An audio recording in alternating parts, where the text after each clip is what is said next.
Hello, my name is Lane Petit, and I'm going to be reporting on the Great Railroad Strike of 1877. So let's get right into this. This is for history online, so I'm excited. A series of violent railroad attacks across the United States in 1877. That year, the country was in fourth year of prolonged economic depression after the Panic of 1873. The strikes were participated by wage cuts announced by the Baltimore and Ohio Railroad. Its second cut in 8 months. Railroad work was already poorly paid and dangerous to work on the railroads.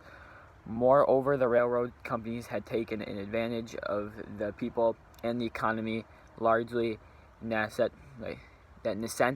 trade unions that had been formed by workers before and after the American Civil War.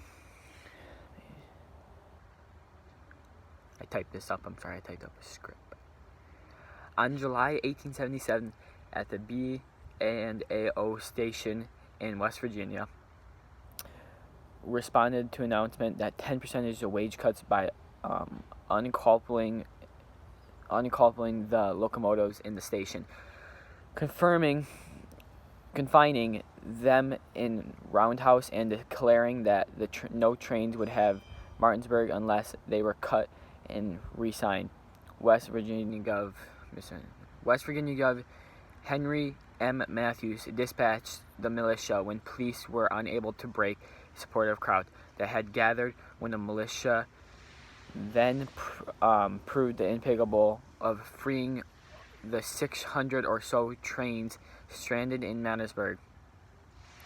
Matthews requested and received assistance from federal troops after the arrival of the trains were able to begin leaving in Martinsburg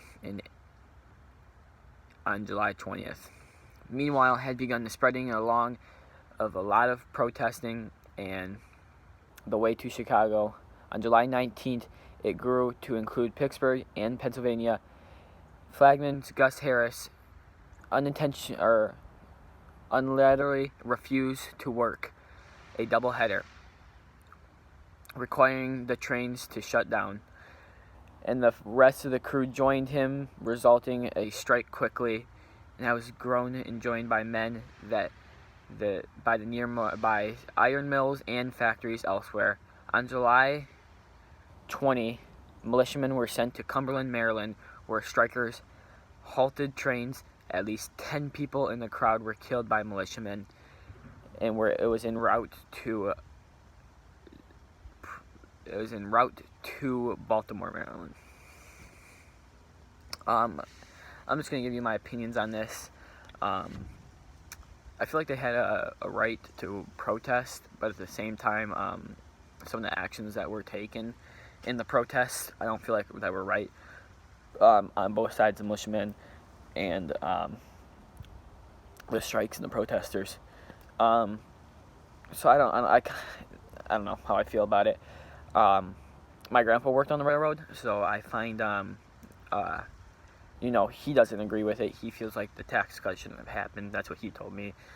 So I don't know. I guess I feel like it shouldn't have happened either. But it happened, and there shouldn't have been as many deaths and fights and fires and stuff that happened. So yeah, this is how I feel about it. This was obviously a big thing back in history, and yeah, I think it was pretty cool. They burnt down a bridge, which was pretty interesting too. And where is this at? I gotta look for this. In Pittsburgh, they had burnt down a bridge. They set it to fire. It was a railroad bridge. It was made out of wood. So yeah, I don't feel like they should have done that, but at the same time, they were fighting for what was right. So yeah, that's it. I hope you enjoy my news report, and thank you.